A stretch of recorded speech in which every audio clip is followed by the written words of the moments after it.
Olá, boa noite. Reações e estratégias mundiais contra a Covid-19 é o tema do Jornal da UFO de hoje. Vamos saber como está o avanço da pandemia em alguns países do mundo, no Brasil, em Minas Gerais e em Uberlândia. Teremos uma entrevista remota com Felipe Mendonça, professor de Relações Internacionais da UFO e muito mais. Eu sou Júnior Caritel e nesta semana estarei à frente do Jornal da UFO, seguindo o revezamento de apresentadores do JU em respeito às recomendações dos órgãos de saúde em relação ao distanciamento social. O Jornal da UFO desta segunda-feira está começando.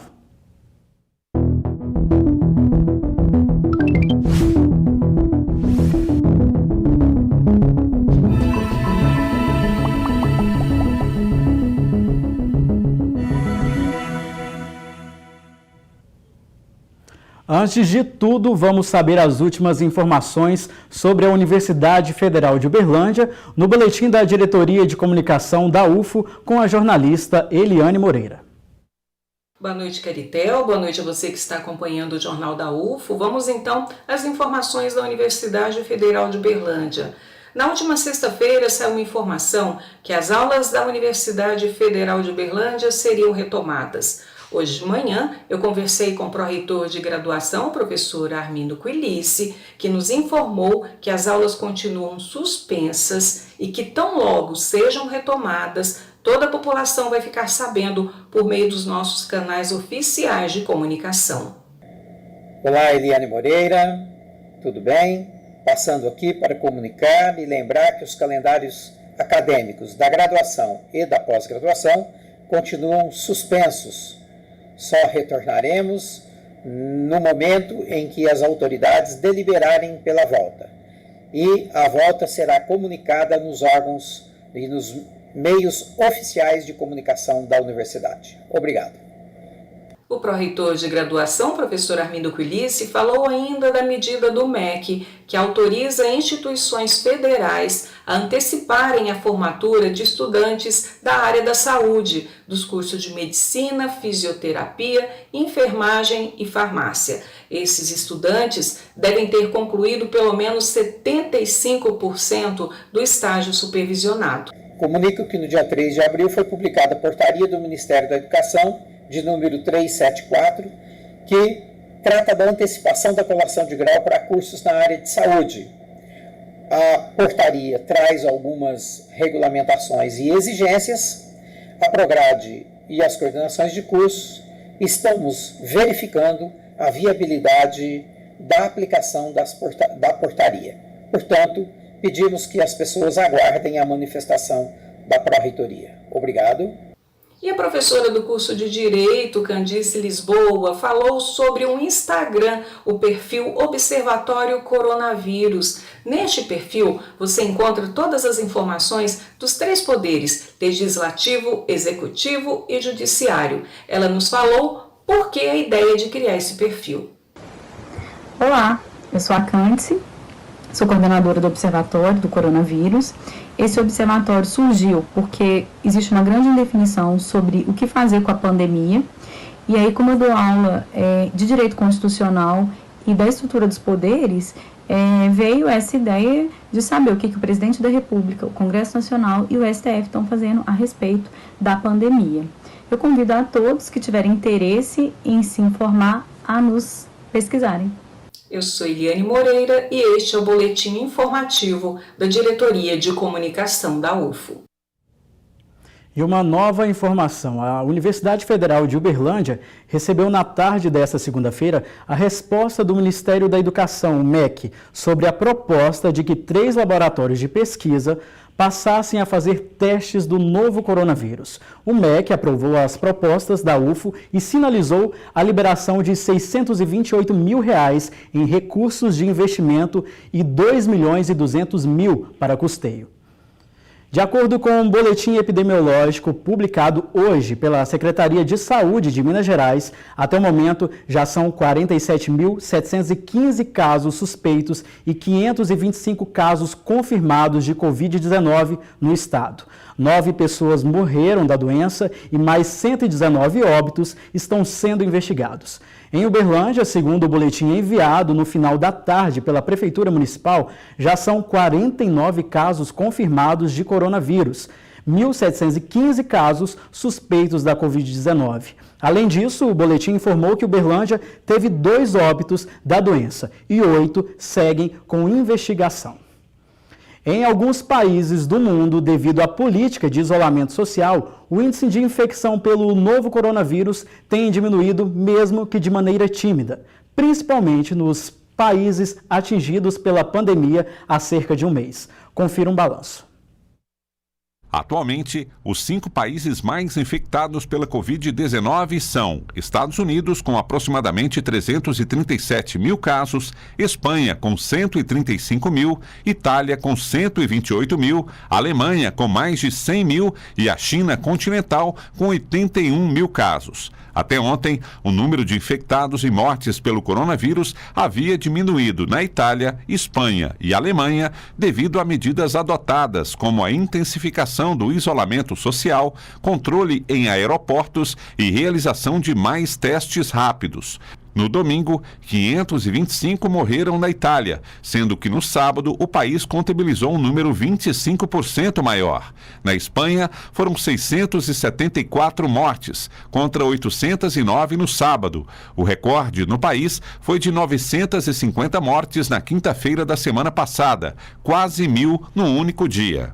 Na Europa, a Itália é recordista em número de mortes. Até ontem foram 15.800. Se comparada a outros países, a Alemanha teve o menor número de mortes pela grande quantidade de casos. Até o domingo, foram 1.580 mortes entre 100.132 infectados. Nos Estados Unidos, a situação é ainda mais crítica. Só no último domingo, foram confirmados 18.900 novos casos, totalizando 335.524 pessoas infectadas pela doença.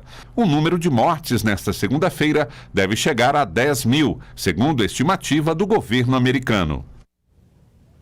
No Brasil, até o final da tarde de hoje, já foram contabilizados 11.130 casos confirmados e 486 mortes. Foram 852 novas confirmações em 24 horas. O maior índice está no estado de São Paulo, onde a quarentena foi prorrogada para o dia 22 de abril. E o repórter Eloy Schweikart tem mais informações relativas ao coronavírus.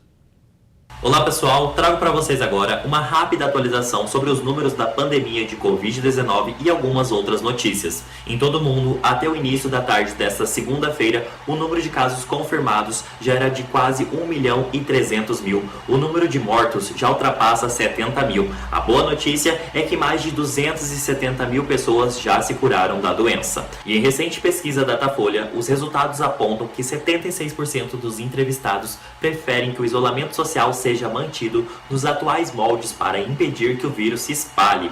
Foram entrevistadas 1.500 pessoas desde o dia 1º até o dia 3 por telefone. Outro dado interessante é que 2/3 dos entrevistados, cerca de 65%, preferem manter a suspensão da abertura do comércio não essencial e 87% dos participantes apontam que as aulas devem continuar suspensas. Outra notícia é que está previsto para amanhã que chegue para os trabalhadores informais que têm conta na Caixa Econômica Federal o auxílio no valor de R$ 600 anunciado pelo governo por conta da pandemia de Covid-19.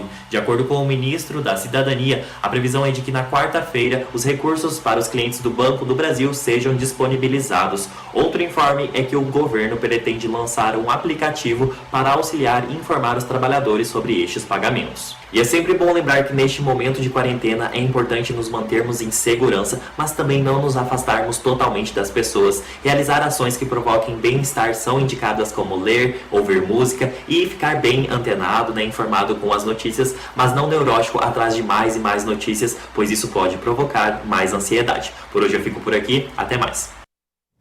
E na nossa entrevista remota de hoje, vamos falar com o Felipe Mendonça, que é professor de Relações internacionais da Universidade Federal de Uberlândia. Com ele, vamos abordar as estratégias dos países com maior número de casos e mortes e também entender por que países como Alemanha e Coreia do Norte, por exemplo, são considerados modelos na forma com que estão lidando com a pandemia. Além disso, o professor Felipe irá explicar por que os Estados Unidos podem ser os maiores afetados com a pandemia em número de mortes. A Casa Branca estimou entre 100 mil e 240 mil e o impacto da maior crise global para as relações internacionais no futuro.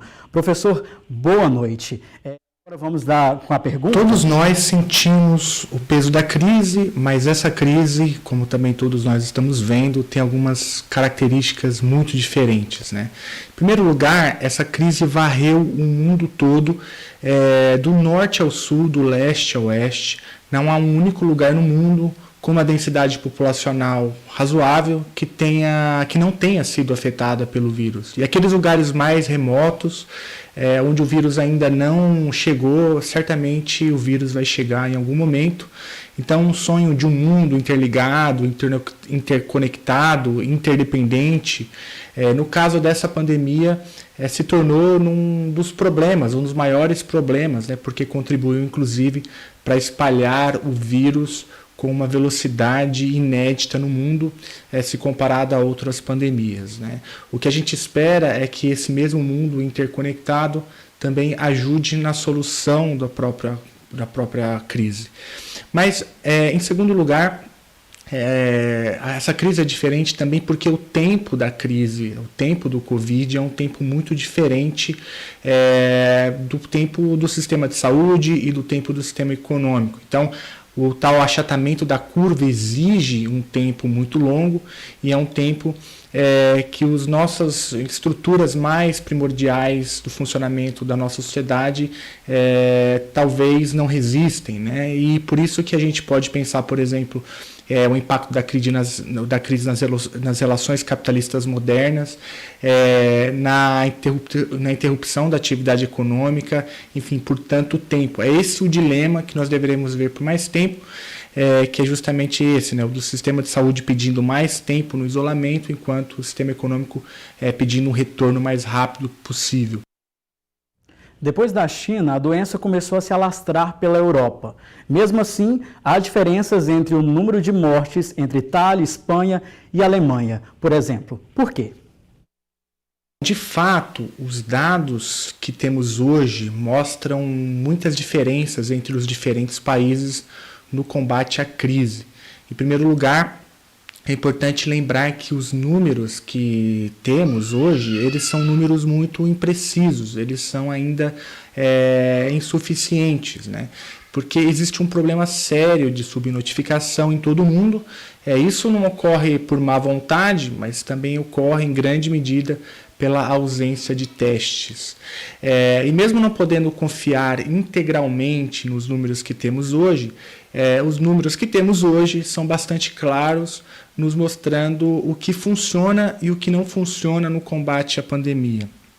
Bom, e a primeira coisa que funciona é a realização de testes em massa, muito testes. Não só testes em pessoas sintomáticas, pessoas em casos graves, com caso grave no hospital, mas também testes aleatórios em pessoas assintomáticas, né? Quanto mais se testa, portanto, mais próximo o país chega do quadro real de infectados naquela região.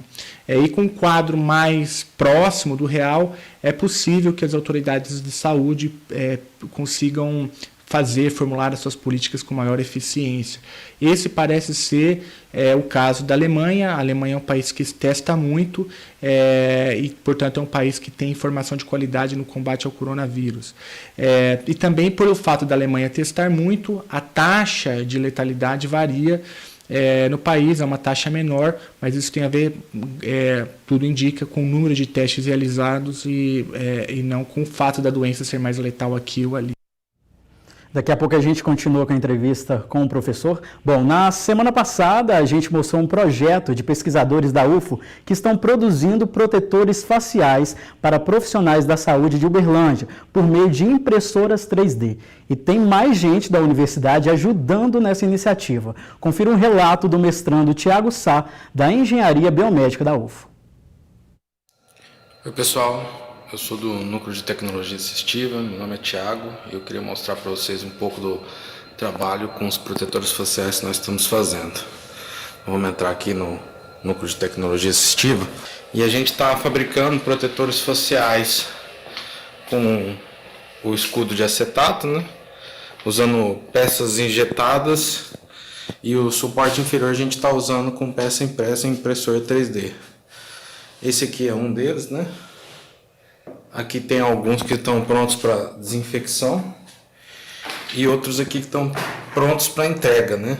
A gente vai entregar no hospital universitário. Queria agradecer o pessoal da mecânica que tem ajudado a gente com as peças injetadas e com filamento e com muita coisa, as doações. Esse projeto é um projeto que vem lá da República Tcheca e a gente está somando esforços aí com o resto da comunidade da UFO para poder ajudar os nossos profissionais da saúde a se protegerem e ajudar eles a cuidarem de nós. Bom, é isso, pessoal. Obrigado a todos e a gente continua produzindo. Projeto bacana. Bom, voltamos à nossa entrevista de hoje com Felipe Mendonça, professor de Relações Internacionais da Universidade Federal de Uberlândia. Atualmente, os Estados Unidos se tornaram o novo epicentro da pandemia. O primeiro caso no país foi registrado ainda em janeiro. O governo americano demorou para traçar estratégias mais eficientes. O que explica essa explosão de casos e aumento de mortes, professor?